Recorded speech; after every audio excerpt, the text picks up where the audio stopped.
in the host community or in the camps. We also deployed VCMs there so that, every children and every mother is tracked.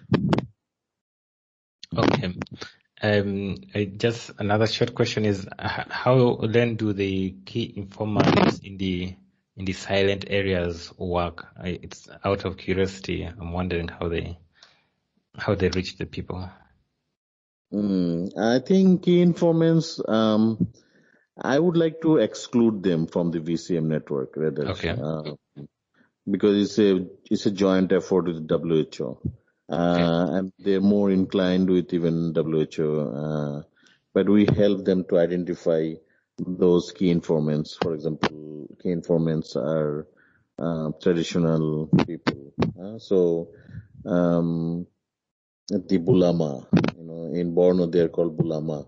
So the Bulama, yeah. So they're the traditional people, and they have a little stipend, and these stipends are routed through the government, and it goes to so but they are not like working openly. They report any suspected polio case, and normally it report back through the WHO system, and but we have a partnership with the Northern Traditional Leaders Council. So the overarching partnership is with us, and but on the ground is WHO who is actually managing them. So I would prefer to exclude them in our VCM evaluation. I'm sorry, really, but it is related, but not directly involved with the VCM network. Yeah. No, I was just curious about that, but yeah. Then another follow-up question that is also a bit related to the former is, I was wondering if in the design of the VCM network there was a specific plan that targeted the girl child. Sorry, can you repeat the question? I was wondering, in the design of the VCM network, if there was a specific plan to target the girl child. So if there were some activities that were targeting females. No, we don't devise any plan targeting girl child. So both boys and girls are equally targeted. Yeah. So irrespective of their gender, yeah.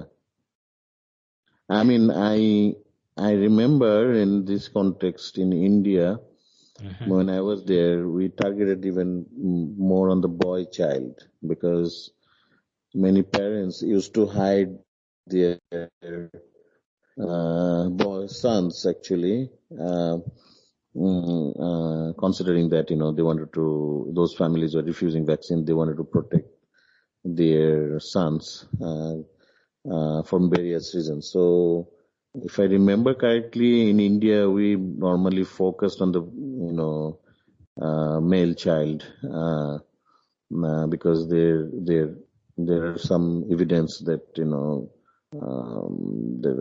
are reluctance for vaccinating the male child. So that was very predominant. There was a strategy around it, but in Nigeria, there is not as such discrimination for girl or boys. So I can't remember anything we devised like this. Okay, thank you. So one last question within this area of of the design is, I was wondering if so basically many projects before they start, they do a needs assessment and ask people what their most urgent needs are. And I was wondering if this was the case with the VCM network in northern Nigeria, or was it already based on the statistics that the number of polio infection is high, and then we just bring the VCM network there? BCM network has established in 2012, and I was not here. Okay. But I was part of a mission. I mean, I was made a mission to make my recommendation. It was not a needs assessment. Okay. So I think it was done before me. I mean, if there's any needs assessment, but I'm not aware of any needs assessment because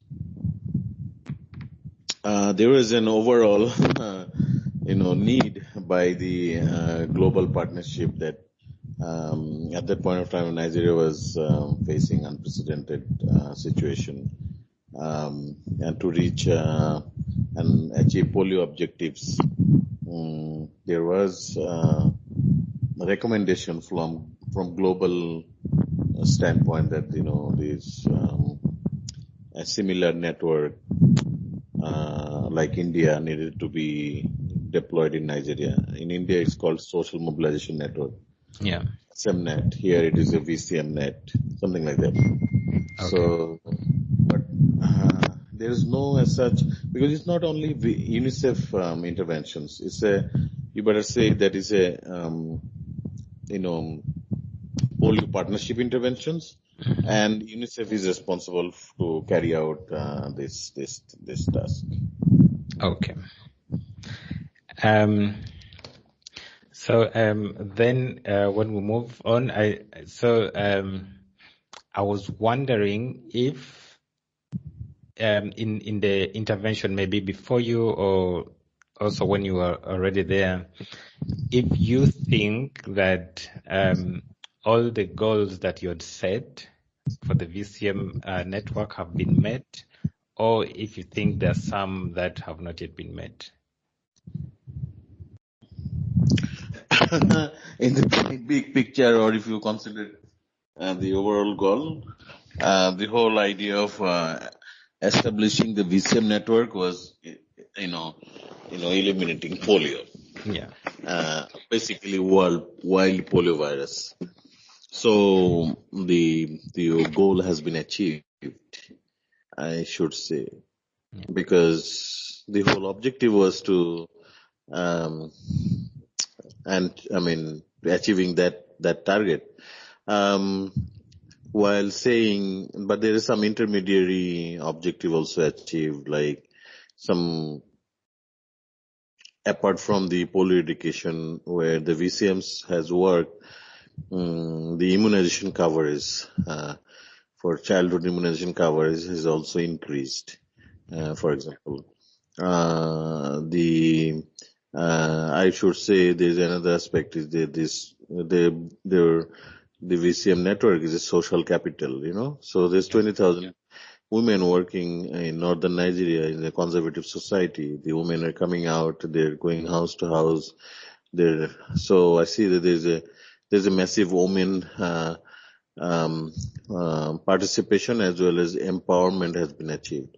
So yes, of course, I should say that objective has been achieved. Yeah. Okay.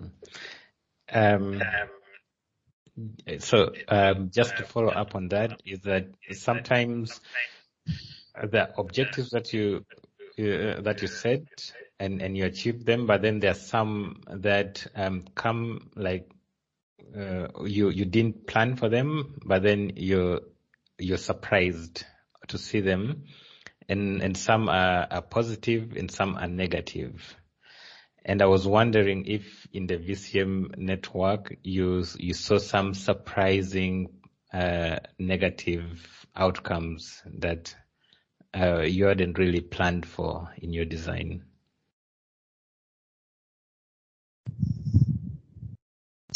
I am really not very aware of any surprising negative impact.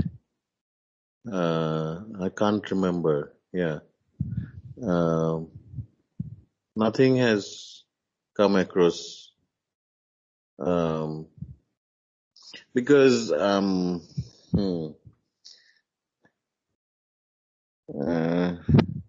no, the society is more or less